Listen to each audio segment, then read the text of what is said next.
Welcome to Byte-Sized Tech, where we blend casual conversations with insightful discussions on the latest in technology and gadgets. We've got quite a stack of stories this week, everything from those flashy new iPhones and some, frankly, record-breaking chips, all the way to, well, sticky privacy battles and even major security hacks. Our mission today is basically to get you up to speed fast on the gadgets and digital policy changes that really matter right now. Yeah, it's definitely been a week of interesting contrast, hasn't it? You've got companies pushing performance limits like crazy, but then, sometimes struggling with basic stuff like quality control or even ethics. So let's dive in where, let's face it, a lot of the attention always is Apple, that whole complex, sometimes confusing ecosystem. Okay, starting with the iPhone 17 lineup. The reviews are in, and there's this weird split happening. Like, the standard iPhone 17 sounds objectively amazing hardware-wise, but reviewers are calling it the least exciting. How does that work? Well, they're spot on about the hardware. It's really good.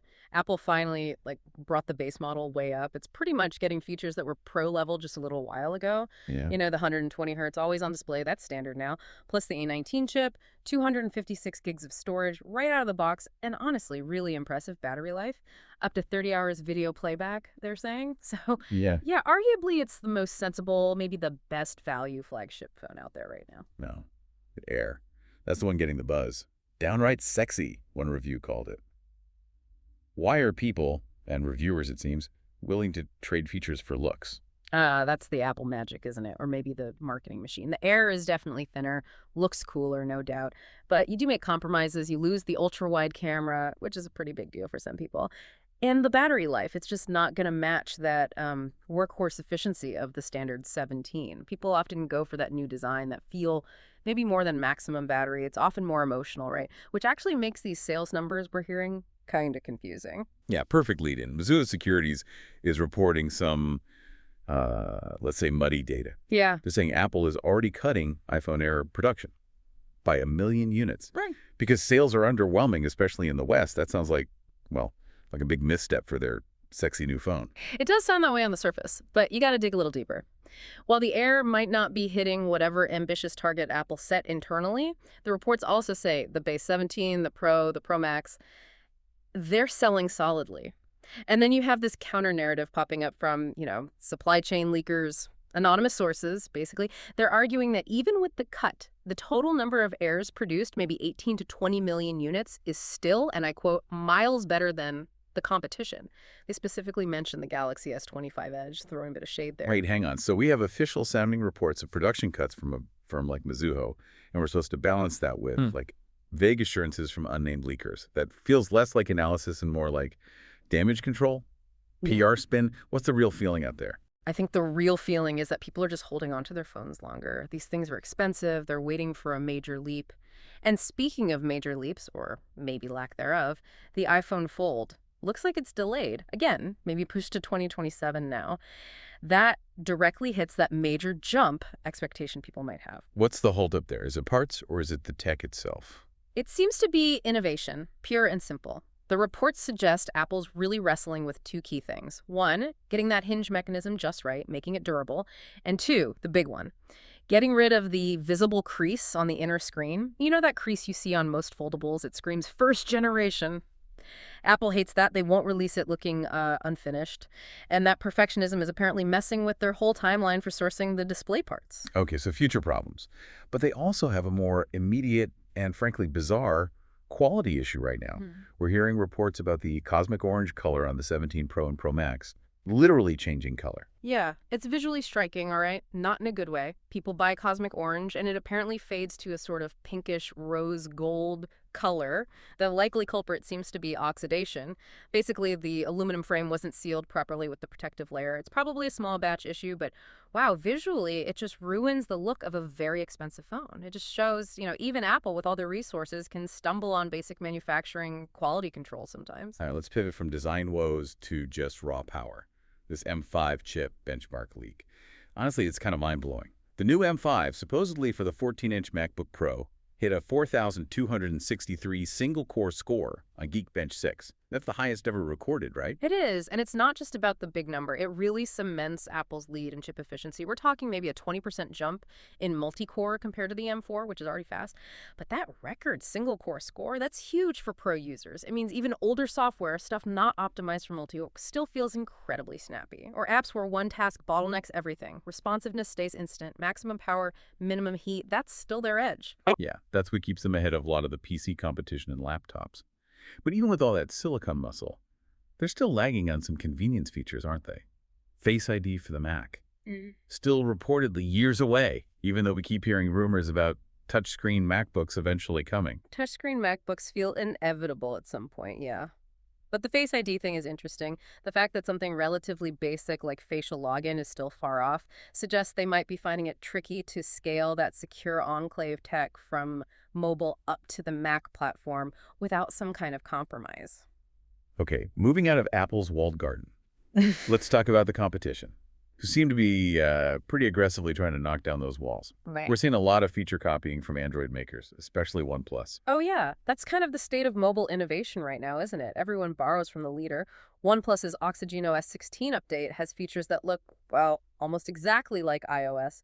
That control center style quick silence menu, live activities, clones on the lock screen. It's undeniable. The look and feel are converging fast. But the really audacious move, the one that makes you go, whoa, Ah. is OnePlus trying to add limited support for the Apple Watch in their Android 16. That could be massive for people wanting to switch phones but keep their watch. It's a very cheeky move, absolutely. It's a direct shot at breaking that ecosystem lock-in, which is, let's be honest, Apple's biggest weapon. If they actually pull it off, it puts Apple in a weird spot. Do they try to block it legally, or do they let Android users use their hardware? Apple rarely does the latter. Okay, now for some innovation that seems genuinely new, not just copying, there's a real engineering step forward in gaming phones, right? The Red Magic 11 Pro launched in China. Yeah, this is for the hardcore crowd. Dedicated performance tech. The Red Magic 11 Pro is apparently the first smartphone with an active liquid cooling system using a tiny ceramic micropump. This isn't just heat pipes, it's active liquid movement, designed for sustained high performance without the phone throttling down due to heat. And they paired that with a monster 8,000 mAh battery, clearly targeting gamers who want peak frame rates for, like, hours on end. And really quickly on accessories, we looked at the Skullcandy Push 720 open earbuds. Sounds like a mixed experience. Yeah, that's a fair way to put it. They are secure, I'll give them that. The clip design is good for workouts. They're waterproof, IP67, and the magnetic pouch case is kind of neat. But the downsides are pretty significant. They're bulky. That tight grip makes them uncomfortable if you wear them for a long time. And the biggest issue, the sound quality right out of the box. It's just disappointing, tinny and flat. So you basically have to mess with the EQ. Pretty much. You buy them, and step one is spending time in the app, tweaking the custom EQ, running their personal sound test, just to make them sound decent. And at $144, needing that much effort just to salvage the audio, makes them feel overpriced for what you actually get sound-wise. Yeah, gotcha. Okay, let's switch gears pretty dramatically to the topic that's just dominating digital policy discussions right now. AI. Specifically, the ethics, the privacy, the control, the whole conundrum. Right. And this first story from Meta, this is the one that definitely raises eyebrows. Facebook rolled out a new opt-in AI feature, just in the US and Canada for now, that accesses your entire phone camera roll, not just photos you've actually uploaded to Facebook or Instagram. It pulls unpublished stuff into Meta's cloud. Wow. Okay, that immediately sounds alarming. My camera roll has everything. Random screenshots, notes, stuff I'd never post. Why are they doing this? It feels incredibly invasive, yeah. Meta's stated reason is pretty benign sounding. They want their AI to surface share-worthy edits or find hidden gems you might have forgotten about. The really crucial privacy point they're stressing is about the training data.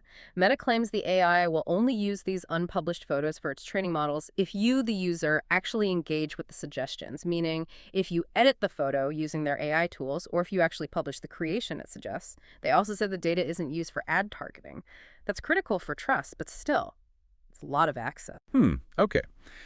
That only if you engage part is key, but it still feels like a big step. Meanwhile, Meta is also working on AI controls for younger users, right? New parental controls coming to Instagram. Yes, this is a direct result of some pretty intense scrutiny they faced. You might remember reports showing their previous AI guidelines allowed chatbots to have, well, romantic or sensual chats with minors. Not good. So, starting next year in the US, UK, Canada, Australia, parents will get new tools. They'll be able to block teens from chatting with specific AI characters on Instagram, though interestingly, the main Meta AI assistant is exempt from being blocked. And parents get insights into what topics teens are talking about with AI. That sounds potentially tricky. Where is the line between insight and surveillance? That's the tightrope they're trying to walk. The idea, Meta says, is to encourage conversations between parents and teens. So the insight is supposed to be high level, like your teen discussed financial planning with an AI this week, not the actual chat transcript. It's an attempt at safety without, completely violating the teen's privacy. We'll see how it works in practice. Okay, another big AI ethics clash this week. OpenAI and Sora, their video generation tool, they had to pause making AI videos of Martin Luther King Jr. Yeah, this was a major one. It came after direct complaints from his estate, including his daughter, Bernice King. People were using Sora to generate really disrespectful depictions, as she put it. MLK rapping, wrestling, even racist stuff, just awful. So OpenAI had to react.